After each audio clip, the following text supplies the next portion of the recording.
The wine glass slipped from her hand and shattered on the kitchen floor. But it wasn't the sound of breaking glass that silenced me. It was her voice. Her words. Cold, sharp, delivered like a blade straight to my chest. "I don't believe in monogamy anymore," she spat, her lip curling, her eyes glinting with a defiance I had never seen in the woman I once thought I knew. "I have 3 boyfriends." I remember the world tilting, like gravity had lost its grip. My body remained in the chair, but my mind reeled back through years of late-night talks, whispered promises, and quiet mornings with coffee in hand. Was it all a lie? Or had she changed somewhere along the way, and I was just too blind to see it? For a moment I couldn't speak. The silence between us stretched thin, trembling, ready to snap. Finally, I managed one word. "Okay." Her eyebrows flicked upward, almost amused, as if she had expected rage, begging, maybe even tears. But what she got instead was the sound of a man cracking quietly from the inside. I had noticed things before, of course. The longer showers. The late nights out that came with flimsy excuses. Work ran late. Or just grabbing drinks with friends. The phone that never left her side. Screen turned downward, password suddenly changed. But I told myself not to be paranoid. I told myself marriage meant trust, and trust meant giving her the benefit of the doubt. What a fool I was. That night, I didn't sleep. I lay awake, staring at the ceiling, her words echoing like a curse. 3 boyfriends. Not one mistake. Not one lapse in judgment. 3. Like she had been living an entirely different life parallel to ours. I kept asking myself why. Why me? Why now? But the only answer I found was in the hollow silence beside me in bed. The next morning, I made coffee like always. She came into the kitchen, hair tied back, humming as if she hadn't detonated our life 12 hours before. "Morning," she said casually. I stared at her, wondering how she could look so normal. How the sun could still rise when everything inside me was collapsing. "Do they love you?" I asked quietly. She froze mid-pour, the orange juice carton tilted in her hand. Her face tightened, a flicker of something, guilt? Annoyance? Before she sighed. "Love isn't the point," she said. "I want freedom. Options." I was tired of pretending I only wanted one man forever. Her words sliced through me. But beneath the pain, a seed of clarity began to grow. Over the next few days, I started paying attention. Really paying attention. Her phone buzzing in the middle of the night. Her sudden bursts of laughter at texts she would never share. Her business trips that conveniently aligned with weekends.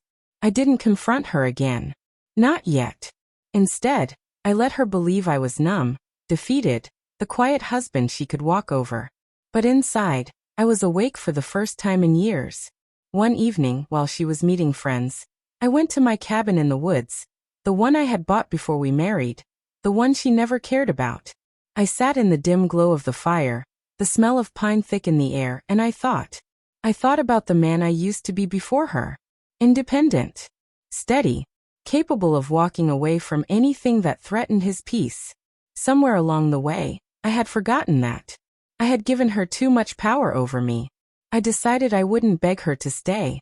I wouldn't fight for scraps of love from a woman who had already divided her heart into pieces and handed them out like party favors. But I also wouldn't let her destroy me. The confrontation came on a Sunday afternoon. The house smelled of lemon cleaner, sunlight pooling across the hardwood floor.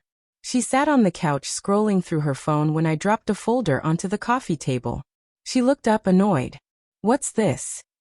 "Everything," I said. My voice was calm, steady. "Screenshots. Emails. Locations. Bank statements. I know who they are, where they live, when you met them. All 3. Her face drained of color. For once, she had no sharp reply, no weaponized words. You were spying on me?" she stammered.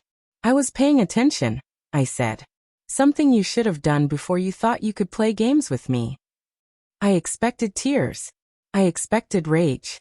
What I didn't expect was laughter. She laughed, high, bitter, almost manic. "So what? You think you can shame me? You think this makes you stronger? You're pathetic. That's why I needed more than you. Because you were never enough." The words hit harder than any physical blow could. But instead of shattering me, they forged something sharper inside. I may not have been enough for you, I said slowly, but I will always be enough for myself. Her laughter faltered. I slid a stack of papers toward her. Divorce filings. Already drawn up. Already signed on my end. Her eyes widened. You're serious? I was serious the day I married you, I said, standing. You spat on that. Now I'm serious about walking away.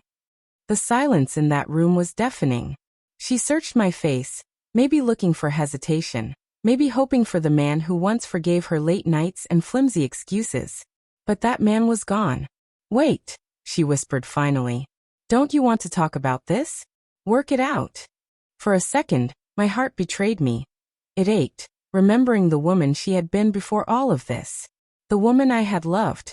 But love doesn't survive on memories. I shook my head. No, I don't share. I left that house with nothing but a duffel bag slung over my shoulder. The evening air was cool, crisp, filling my lungs with a freedom I hadn't felt in years. I drove back to the cabin, where the silence wasn't hollow but healing, where I could hear the crackle of firewood, the whisper of wind through the trees, and my own steady heartbeat reminding me I was still alive. Sometimes I wonder if she regrets it. If she ever lies awake and realizes she lost something real chasing something shallow. Maybe she does. Maybe she doesn't. But I don't regret walking away. Because in her betrayal, I found something I had lost, myself. And that, in the end, was worth more than any vow she ever broke.